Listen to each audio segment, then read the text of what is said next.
destaques da semana.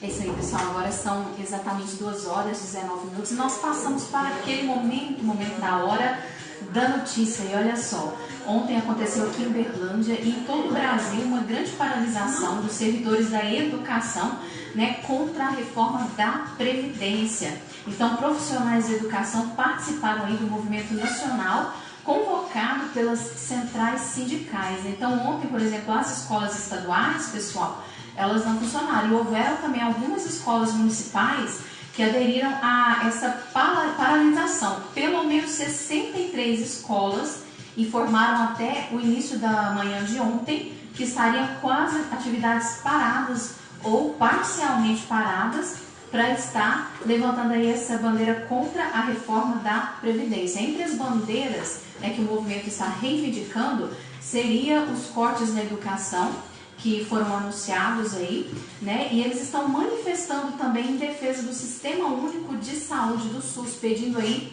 mais melhorias. Em Uberlândia, o Sindicato dos Trabalhadores do Serviço Público Municipal de Uberlândia, o Sintrasp, né, também aproveitou essa mobilização para realizar um ato ali na Praça Cívica de Uberlândia, né, que é em frente à Prefeitura, para analisar a pauta do movimento que pede aí reajuste salarial dos servidores municipais, né, como também melhorias aí nas condições de trabalho. Então, a gente vê aí, pessoal, essa paralisação que, assim, aconteceu no Brasil inteiro, né?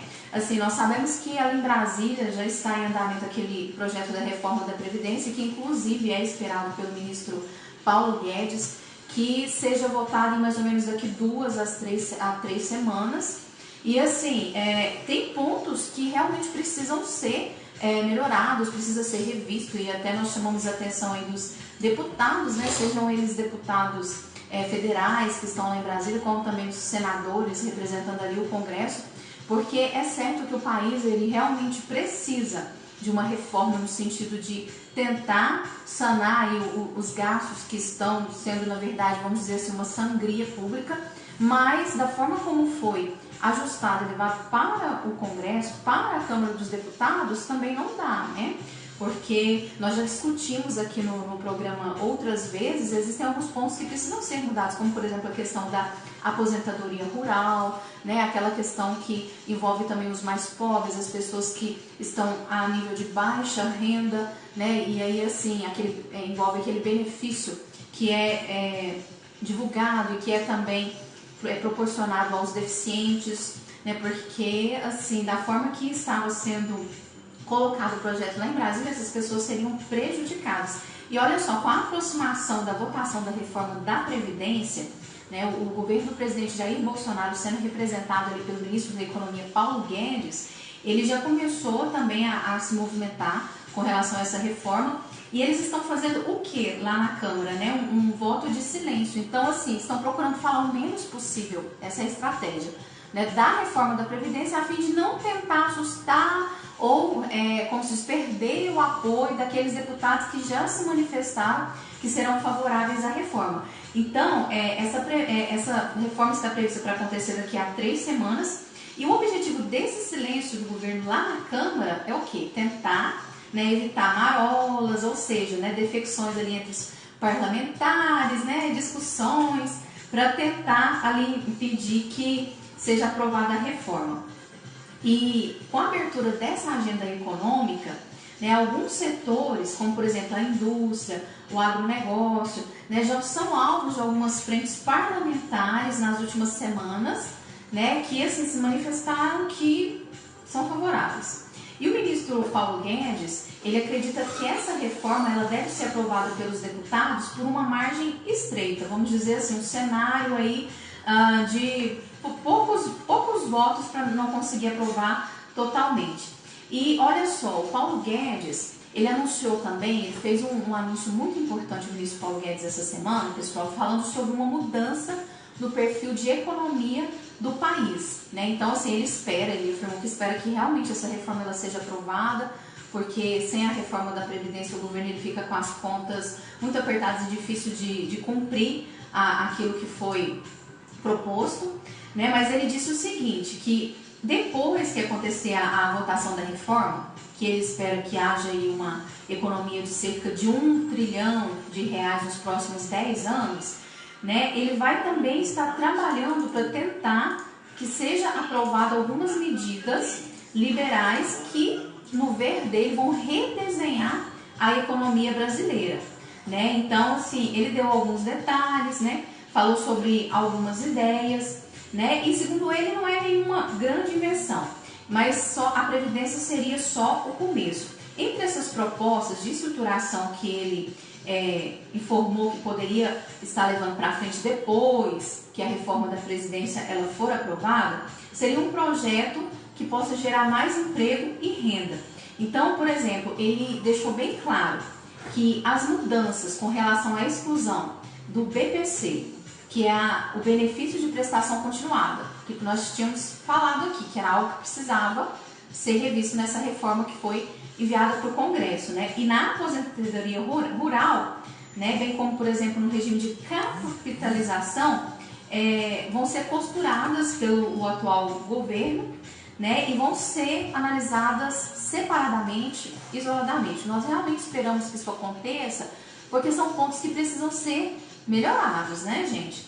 E além de reforçar também essa questão, né, ele falou também que quer elaborar projetos que venham alavancar a contratação dos mais jovens, que são os mais afetados pelo desemprego. E isso é verdade, nós sabemos, porque você anda pelas ruas, você passa pelas ruas, você vê que tem muito jovem que estudou, que fez uma faculdade, ou às vezes até está estudando, mas não está conseguindo emprego na sua área, ou, né, que venha, vamos dizer assim, usar os estudos, ou usar tudo aquele conhecimento que a pessoa ela realmente adquiriu ao longo dos anos. Então, assim, é uma situação caótica que nós temos que realmente contar aí com o apoio dos nossos governantes no sentido de fazer o melhor para resolver essa situação, né? Fazer o melhor para que a economia ela venha receber medidas que possam alavancar, porque não dá para o Brasil continuar nessa situação. Inclusive, já teve uma matéria que foi divulgada por algumas redes de imprensa,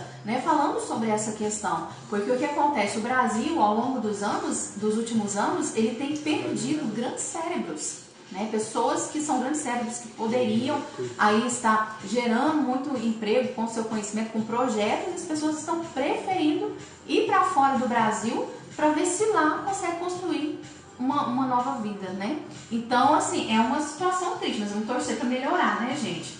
E assim, ele falou também, o ministro Paulo Guedes, sobre uma prioridade que ele vai ter após a reforma da Previdência, que ele quer levar para a Câmara dos Deputados, e que também vai ser uma prioridade, que é a reforma tributária e um novo pacto federativo. De acordo com ele, esse plano, ele seria, né, ele iria tributar ali na Câmara.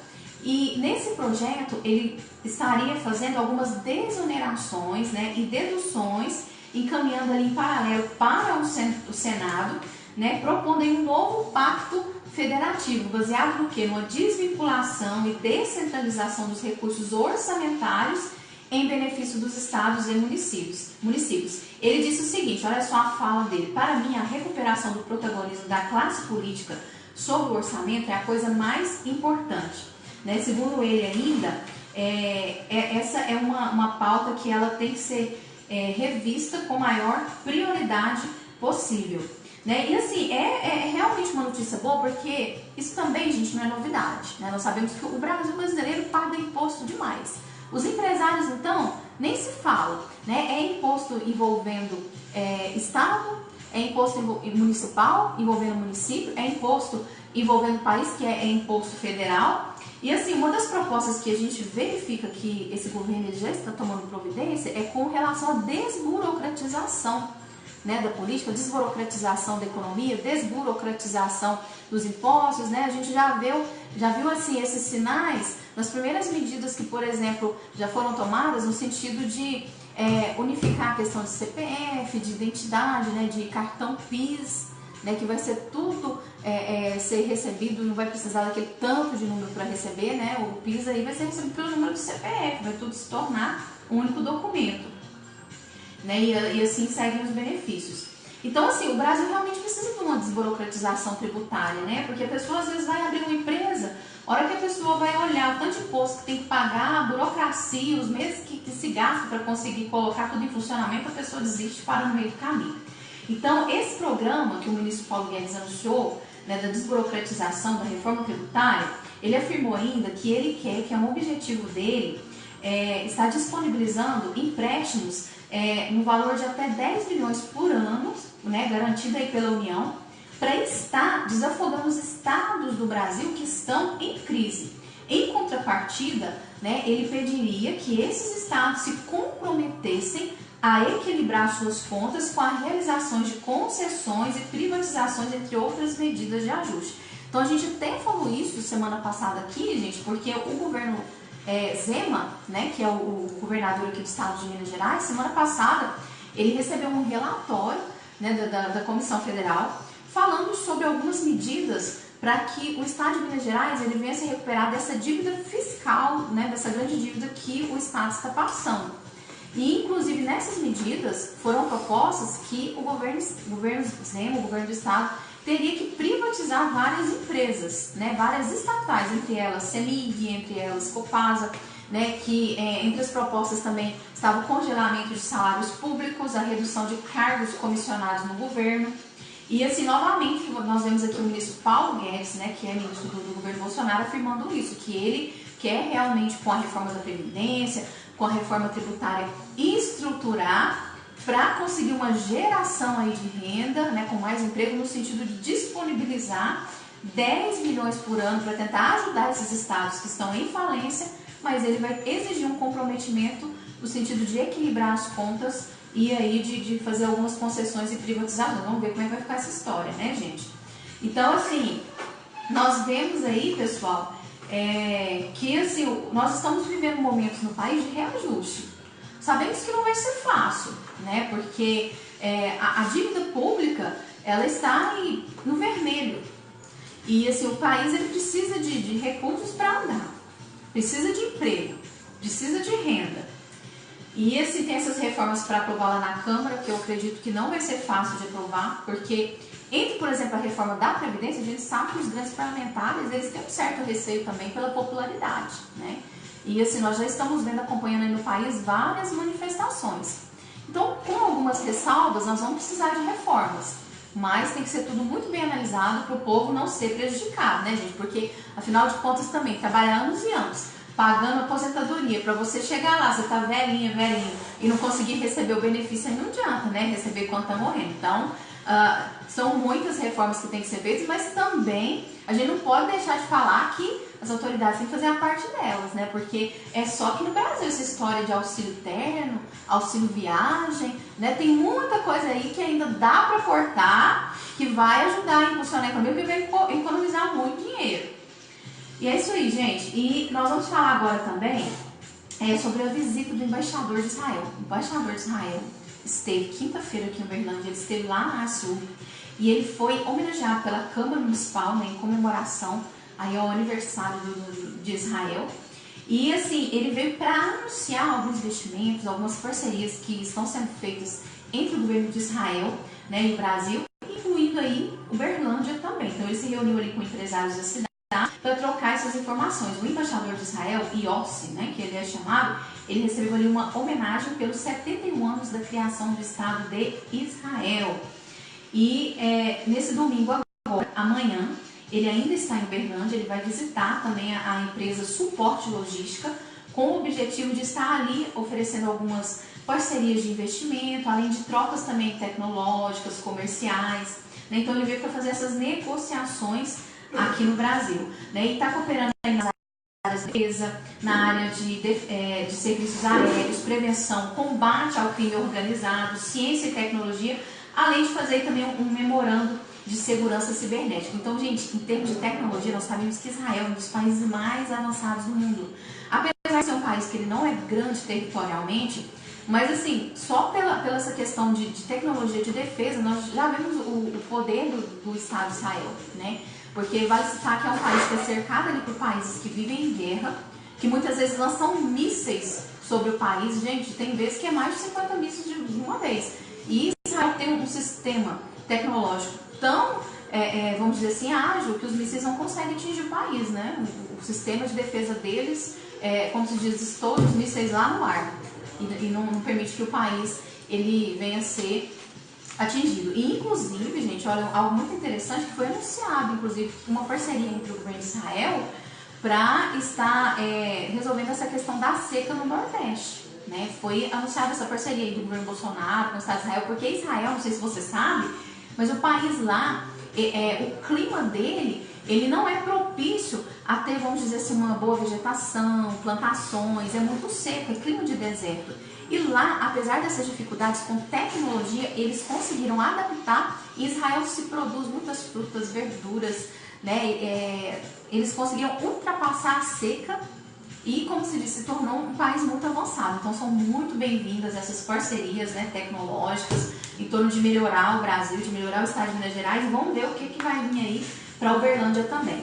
Mas antes de nós passarmos para o pessoal que nós vamos entrevistar daqui a pouco, o pessoal da moda já chegou aqui, da revista Empai, né, também da agência de moda Formation Moda. Nós vamos falar sobre um projeto muito legal que eles estão desenvolvendo aqui em Uberlândia de inclusão social, moda, realização de sonhos. Mas antes disso, né, a gente vai receber eles aqui.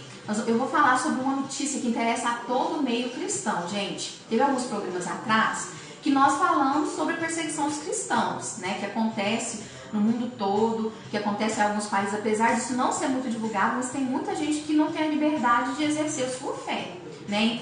Entre os países asiáticos, os países do Oriente Médio, é meio complicada a situação lá. E olha só, os chineses, eles estão tomando uma iniciativa, porque o governo da China, ele ainda não é totalmente liberal quanto à fé cristã.